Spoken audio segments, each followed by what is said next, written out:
আলোর উৎসবে মেতেছে বাংলা। তারাপীঠ বাংলা জুড়ে কালী বন্দনা। আজ দীপান্বিতার পুজোয় তৈরি বাংলা। সতীপীঠ শক্তিপীঠে ভক্তির আরাধনা। তারাপীঠে হোম যজ্ঞ ভোগ নিবেদন। তারাপীঠের ছবি আপনারা দেখছেন। সকালবেলায় মঙ্গল আরতি, কালী পুজোতে মেতে উঠেছেন ভক্তরা। সকালে মঙ্গল আরতি, তারপর ভোগ নিবেদন। হোম যজ্ঞ ভোগ নিবেদন চলছে তারাপীঠে।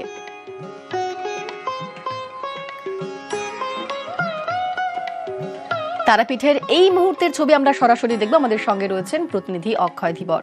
অক্ষয়, আমরা দেখলাম সকাল থেকে তারাপীঠে মঙ্গল আরতি হচ্ছে, ভোগ নিবেদন চলছে। এখন ঠিক কি চলছে? এখন কিরকম ছবি?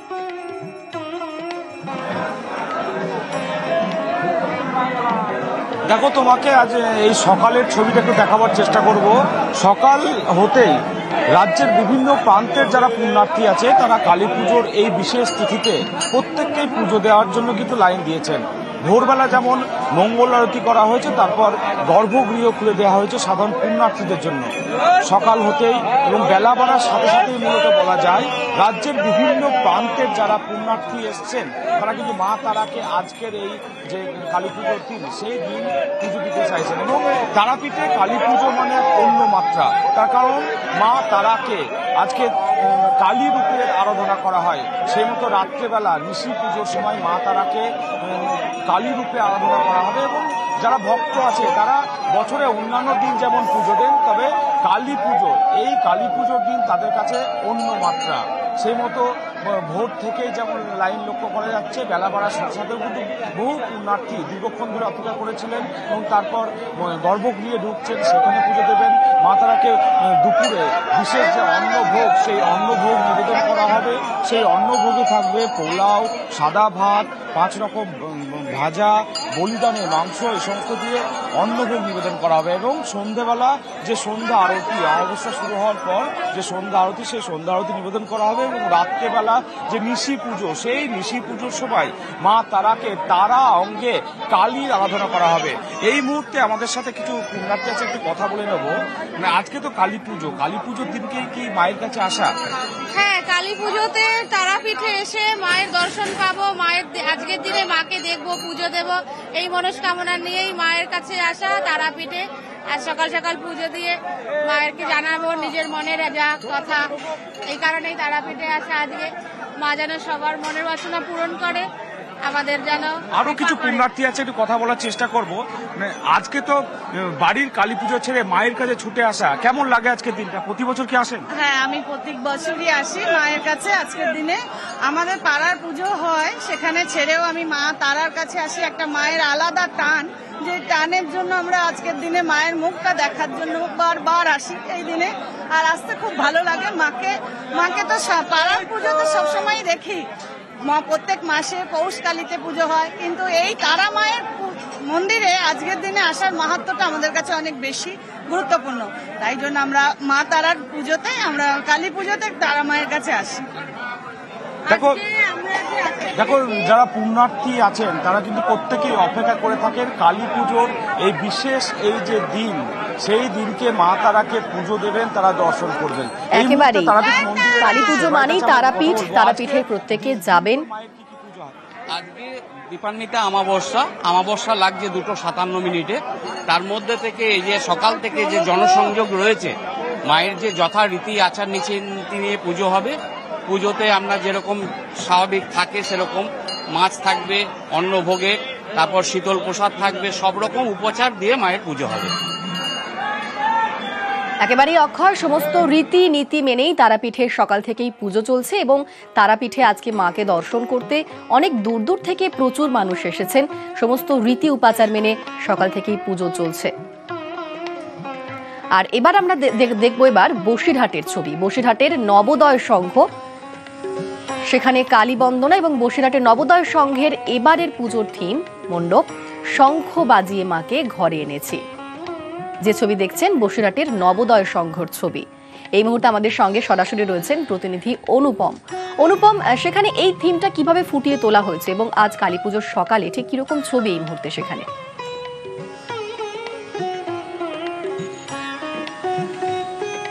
দেখো এই যে আজ কালী পুজো আর এই যে বসিরহাটের যে নবোদয় সংঘ, এই নবোদয় সংঘ কিন্তু প্রতি বছরই তাদের মণ্ডপ এবং প্রতিমার মধ্যে নতুনত্ব দর্শনার্থীদের সামনে তুলে ধরার চেষ্টা করে এবং তার ব্যতিক্রম এবছরেও হয়নি। এবছর কিন্তু তাদের মণ্ডপের মধ্যে তারা যেটা রেখেছে যে শঙ্খ বাজিয়ে মাকে ঘরে এনেছি।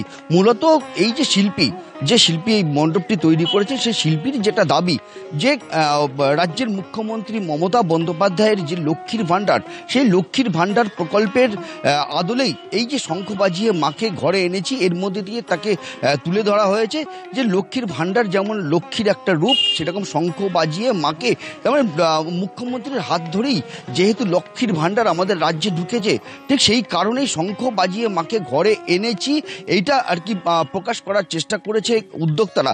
এবং এই যে মণ্ডপ এবং এই যে প্রতিমা ইতিমধ্যেই কিন্তু দর্শনার্থীদের মন কেড়েছে এবং আমরা গতকাল থেকেই কিন্তু দেখেছি যে দর্শনার্থীদের ঢল নেমেছে এখানে। একেবারে এই সুন্দর মণ্ডপ সজ্জা এবং প্রতিমা দর্শনার্থীদের মন কেড়েছে। ধন্যবাদ তোমায়।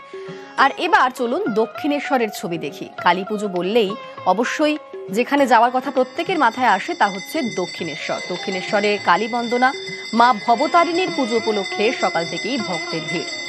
1855-তে মন্দিরের প্রতিষ্ঠা করেন রানী রাসমণি। এখানে সাধনা করেন রামকৃষ্ণ পরমহংস। এই মুহূর্তে আমাদের সঙ্গে সরাসরি রয়েছেন আমাদের সহকর্মী প্রিয়াঙ্কা, সেখান থেকে সরাসরি রয়েছেন। প্রিয়াঙ্কা, দক্ষিণেশ্বর কালী পুজোর দিনে দক্ষিণেশ্বরে সবাই যান, মাকে দর্শন করতে যান। আজ সকালে ঠিক কিরকম ছবি তুমি দেখতে পাচ্ছ এই মুহূর্তে?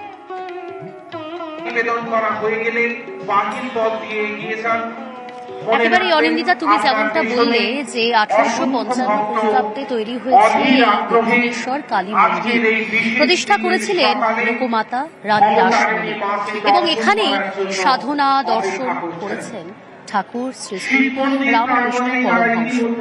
ভোর 5টা থেকে মূলদ্বার খুলে দেওয়া হয় দর্শনার্থী ভক্তদের জন্য এবং এখনো যতটা বেলা বাড়ছে ভিড়টাও ঠিক ততটাই বাড়ছে।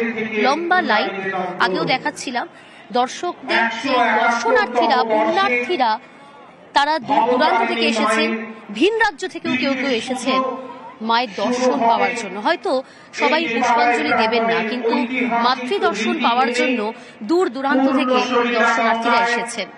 আমি কথা বলে নেব, অনেকেই এসেছেন। কোথা থেকে আসা হয়েছে? সোদপুর। প্রত্যেক বছর আসা হয়? কোথা থেকে আসা হয়েছে? রাজারহাট। প্রতি বছর কি রাজারহাটে এই কালী পুজোর দিন আসা হয়? কিসের টানে আসা হয়? এমনি আসি আমি প্রতি মাসেই। প্রতি মাসে, এবং আজকের দিন স্পেশাল, মা ভবতারিণীর কাছে আজকে আসতেই হবে। আমি আরো অনেকজনের সাথেই কথা বলবো। এই প্রথমবার আসা হলো? কার সঙ্গে আসা হয়েছে? কাকার সঙ্গে, ফ্যামিলির সঙ্গে। কেমন লাগছে এসে? এখান থেকে কোথায় যাওয়া হবে? এখান থেকে উপোস করে মায়ের পুজো দেওয়া হচ্ছে নাকি এমনি এখন ঘোরা মায়ের দর্শন পাওয়ার জন্য? অর্থাৎ বোঝাই যাচ্ছে 8 থেকে 80 অনেকেই এখানে এসেছেন। এবং আমি যেমনটা বলছিলাম যে আজ কালী পুজোর দিন, দীপান্বিতা অমাবস্যায় এই মা ভবতারিণীর মন্দিরে আসার জন্য দূর দূরান্ত থেকে ভক্তরা আসেন। শুধুমাত্র পুণ্য লাভের জন্য নয়, কোথাও যেন মা সন্তানের যে আত্মিক সম্পর্ক, যে টান, সেই টানেই বোধ হয় মানুষ, দর্শনার্থীরা, দর্শকরা, ভক্তরা তারা কিন্তু আসেন এখানে। আমি আবারও কথা বলার চেষ্টা করব। অনেকেই এসেছেন এবং লম্বা লাইন, বুঝতেই পারছো, ছাতা মাথায় লাইন দিয়েছেন অনেকে। কোথা থেকে আসা হয়েছে? বেলেঘাটা। বেলেঘাটা। প্রত্যেক বছর আসা হয়? হ্যাঁ, এর আগে বছর আমার মা এক্সপায়ার হয়েছিল, তাই তো এবার আসছি এবছর। বোঝাই যাচ্ছে যে প্রত্যেক বছরই অনেকেই আসেন এবং এই লাইন দিয়েই তারা গুটি গুটি পায়ে এগিয়ে যাচ্ছেন মূল মন্দিরের দিকে। দেখো, পুজো, বিশেষ পুজো যেটা হবে সেটা রাত্রি 10টার পর থেকে এবং ভোগ আরতি, ভোগ অর্পণ করা হবে মাকে দুপুর 1টার পর। দুপুর 1টার কিছু আগে বন্ধ রাখা হবে, সেই সময় কিন্তু মায়ের পুজো দেওয়া যাবে না। তবে হ্যাঁ, এখনো তিথি শুরু হয়নি। অমাবস্যা তিথিতে বিশেষ পুজো যেটা হয় দক্ষিণেশ্বর মন্দিরে, সেটা রাত্রিবেলায় 10টার পর থেকে কিন্তু শুরু হবে এবং যা যা রীতিনীতি রয়েছে সেই রীতিনীতি মেনেই কিন্তু মায়ের পুজো অর্চনা করা হবে। এবং সকাল থেকে যেমনটা বলছিলাম যে ভোর 5টা থেকে আজ মাকে দর্শন করতে, মাকে দেখতে, মায়ের টানে প্রচুর দূর দূর থেকে অনেকে এসেছেন এবং তারই সঙ্গে রীতি মেনে সকাল থেকেই পুজো আর্চা চলছে দক্ষিণেশ্বরে। আমরা সেই ছবি দেখলাম। আর এবার দেখাবো একটু ঠনঠনিয়ার ছবি। মা কালীর আরাধনা, সকাল থেকে ঠনঠনিয়ায় ভক্তের ভিড়। 322 বছরের ঠনঠনিয়া মা সিদ্ধেশ্বরী কালীর পুজো। ভোরেই মঙ্গল আরতি, সকালে নানাবিধ উপকরণ দিয়ে নৈবেদ্য সহযোগে পুজো, আর বেলাতে মৎস্য সহ অন্য ভোগের আয়োজন। সকাল থেকেই সেখানেও ভক্তের ভিড়। আমাদের সঙ্গে এই মুহূর্তে সরাসরি রয়েছেন প্রতিনিধি সুদীপ্ত। সুদীপ্ত, তুমি যেখানে রয়েছো, সেই পুজো তো এত পুরনো একটা পুজো, এবং অবশ্যই সেই পুজো দেখতে প্রচুর দূর দূর থেকে প্রচুর মানুষ আসেন। সকাল থেকে ঠিক কিরকম উপাচার চলছে, কি কি রীতিনীতি রয়েছে এই পুজোতে? দেখো অনিন্দিতা, যে পুজো শুরু করেছিলেন উদয়নারায়ণ ব্রহ্মচারী নামে এক তন্ত্র সাধক, সেই তন্ত্র সাধক যখন পঞ্চমুণ্ডির আসন গড়ে মাটির মূর্তি দিয়ে পুজো শুরু করলেন, সেই তন্ত্র সাধকই আবার শঙ্কর ঘোষকে দিয়ে গেলেন পুজোর দায়ভার, এবং ঘোষ পরিবার এই পুজো কিন্তু 322 বছর ধরে করে আসছে। তুমি যেমনটা বললে যে ঐতিহ্য রয়েছে, কিংবদন্তি রয়েছে, এবং বহু মানুষ দূর দূরান্ত থেকে তারা কিন্তু এই পুজোতে প্রতি বছর আসেন এবং এই ভক্ত সমাগম কিন্তু দেখা যাচ্ছে। তোমায় একটু দেখানোর চেষ্টা করব, ঠিক মায়ের পাশে শ্রীরামকৃষ্ণ পরমহংসদেবের একটি মূর্তিও রয়েছে। কেন রয়েছে তার কারণ, এখানে গদাধর চট্টোপাধ্যায় তিনি মাকে গান শুনিয়ে যেতেন। যখন তিনি রামকৃষ্ণ হলেন তখনও তিনি আসতেন এবং মাকে পুজো করতেন, এবং সেই কারণেই তার একটি মূর্তিও কিন্তু রাখা রয়েছে, একটি কাটআউটও রাখা রয়েছে। এবং ঠাকুরের যে বিশেষত্ব একটু দেখানোর চেষ্টা করব। দেখো, মহাকাল এখানে কোনাকুনিভাবে শুয়ে রয়েছেন, এবং একই সঙ্গে মায়ের যে পা অর্থাৎ বাঁ পা একেবারে পূর্ব দিকে এবং ডান পা পশ্চিম দিকে একটু কোনাকুনি করে বিস্তৃত রয়েছে। তোমাকে একবার এই একটা জিনিস দেখানোর চেষ্টা করি যে বহু মানুষ তারা এখন এই মুহূর্তে পুজোর জন্য এসে বসে রয়েছেন, তাদের সঙ্গে কথা বলার চেষ্টা করব। কোথা থেকে এসছেন? ফুলবাগান। কীরকম লাগে, প্রতি বছর আসেন? কীরকম লাগছে আজকে? ভালো লাগছে। আপনি কোথা থেকে এসছেন? ফুলবাগান। কীরকম লাগছে? খুব ভালো লাগে, খুব শান্তি লাগে। কাজেই বহু মানুষ এখান থেকে এখানে আসেন এবং বহু মানুষের সমাগম হয়, এবং সেরকমই কিন্তু সকাল থেকে সমাগম হচ্ছে। ঠিক 4:30 নাগাদ আরতি হয়ে গিয়েছে, 7টা থেকে নৈবেদ্য দিয়েছে, ভোগ হচ্ছিল, সেই ভোগের পুজো এবার শেষ হয়েছে। এবারে একেবারে 12:30টার সময় মাকে দেওয়া হবে অন্নের ভোগ। সেই অন্নের ভোগে নানান পদ থাকবে, এবং একই সঙ্গে মাছ দিয়ে মায়ের যে অন্নের ভোগ তা কিন্তু আজকে মাকে ভোগ নিবেদন করা হবে। অনিন্দিতা, বেশ, ধন্যবাদ সুদীপ্ত তোমার। ঠনঠনিয়ার ছবি দেখছেন এই মুহূর্তে। ঠনঠনিয়াতে সকাল থেকেই ভক্তের ভিড়, এবং সকাল থেকেই নানাবিধ উপকরণ দিয়ে নৈবেদ্য সহযোগে পুজো, আর বেলাতে মৎস্য সহ অন্য ভোগের আয়োজন। 322 বছরের ঠনঠনিয়া মা সিদ্ধেশ্বরী কালীর পুজো। আজ কালী পুজোর দিন দীপান্বিত অমাবস্যায় মাকে দেখতে প্রচুর দূর দূর থেকে প্রচুর মানুষ ভিড় করেন। বাংলা জুড়েই কালী বন্দনা চলছে। আমরা বিভিন্ন জায়গার ছবি নিউজ 18 বাংলায় তুলে ধরছি। দক্ষিণেশ্বর থেকে শুরু করে ঠনঠনিয়া, তারাপীঠ, সব জায়গার ছবি দেখাচ্ছি।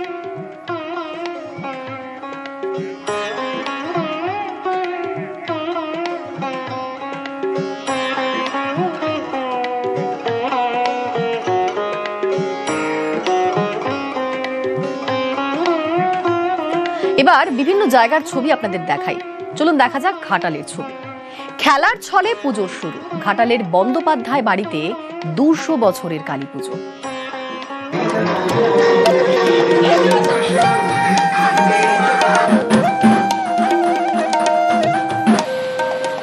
এক সময় কয়েকজন বন্ধু মিলে কালী পুজো শুরু করেছিল। সেই পুজো আজ বাড়ির পুজো। পশ্চিম মেদিনীপুরের ঘাটাল মহকুমা, এখানকার খড়ার পুরসভার পানপাড়ায় বন্দ্যোপাধ্যায় বাড়ির পুজো প্রায় 215 বছরের। চড়াতে চড়াতে ওরা বন্ধুরা ঠিক করলো যে আমরা কালী পুজো করবো আজকে। বললো তাহলে কি করে কালী পুজো করবি? বল তুই তো ঠাকুর তৈরি করতে পারিস, তুই ঠাকুর তৈরি করবে, তুই চাল ডাল এরা সব বন্ধুরা ঠিক করলো, যে যা বাড়ি থেকে নিয়ে এলো, নিয়ে এসে পুজোর আয়োজন করলো। ওরা ঘর ডুবাতে গিয়ে দেখছে একটা শোল মাছ পাড়ে মধ্যে লাফাচ্ছে, ধরে এটাকে আজকে পুড়িয়ে মাকে দিয়ে দেবো। স্বপ্নে নাকি মা কালী বলেছে তোদের শোল মাছ পোড়াটা কিন্তু খুব ভালো হয়েছিল, তোরা প্রত্যেক বছর আমাকে শোল মাছ পোড়াই দিবি। প্রতি বছর মাটির মূর্তি গড়া হয় ঠাকুর দালানে। দীপান্বিত অমাবস্যায় জাঁকজমক, পুরো পরিবার একসঙ্গে। প্রতিমা নিরঞ্জনের আগে জমিয়ে সিঁদুর খেলা। 4 রকমের পায়েস করে দেওয়া হয়, খিচুড়ি ভোগ, তার সাথে মাছ পোড়া থাকে, মাছের চাটনি। হ্যাঁ, প্রত্যেক বছর এঁচোড়ের তরকারি, বেল, পাকা বেল ফলের সাথে দিতেই হবে। পশ্চিম মেদিনীপুর থেকে সুকান্ত চক্রবর্তী, নিউজ 18 বাংলা।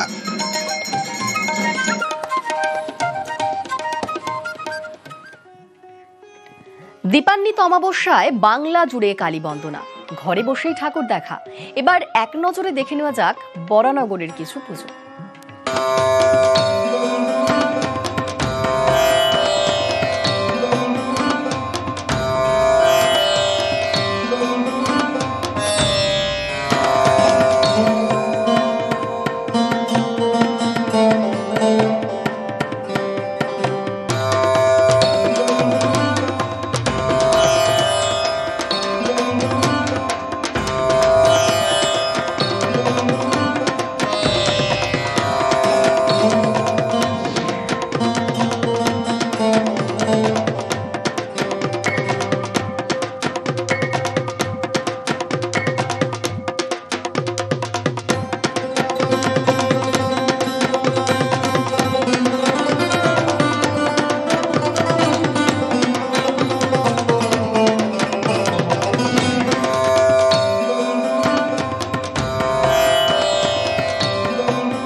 মাছের রাজা ইলিশ, এই ইলিশই মিলছে উত্তরবঙ্গের নদীতে।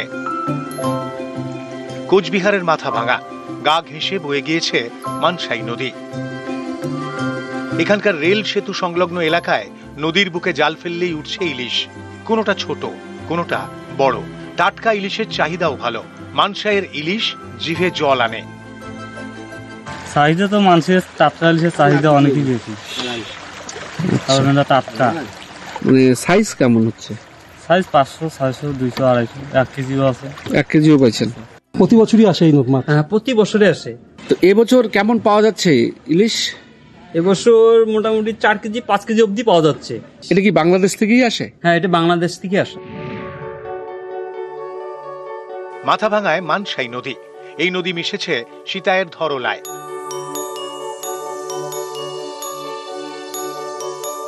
সেখান থেকে খড়িবাড়ির ব্রহ্মপুত্রে, এরপর ঢুকেছে বাংলাদেশে। ব্রহ্মপুত্র মিশেছে পদ্মায়। মৎস্য বিশেষজ্ঞদের বক্তব্য, পদ্মা থেকে ইলিশ অনেক সময় দীর্ঘ পথ পেরিয়ে চলে আসে মানসাইয়ে। মিষ্টি জলে ডিম পাড়ে, তাই বর্ষার পরেও মিলছে ইলিশ।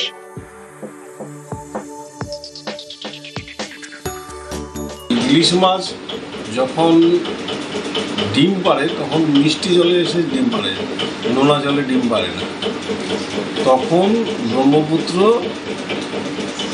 ডিম পাড়ে এবং তার আরো একটু এগিয়ে এসে ওই বাংলাদেশের ধরলা হয়ে আরো উপরে যখন আসে তখন সেটা এই মানসাই নদীতে বা জলঢাকা নদীতে চলে আসে, যার জন্য এখানে যে ইলিশগুলো ধরা পড়ে সেই সব ইলিশগুলো সবই কিশোর ইলিশ, সেগুলো পূর্ণাঙ্গ ইলিশের মতো দেখতে হয় না।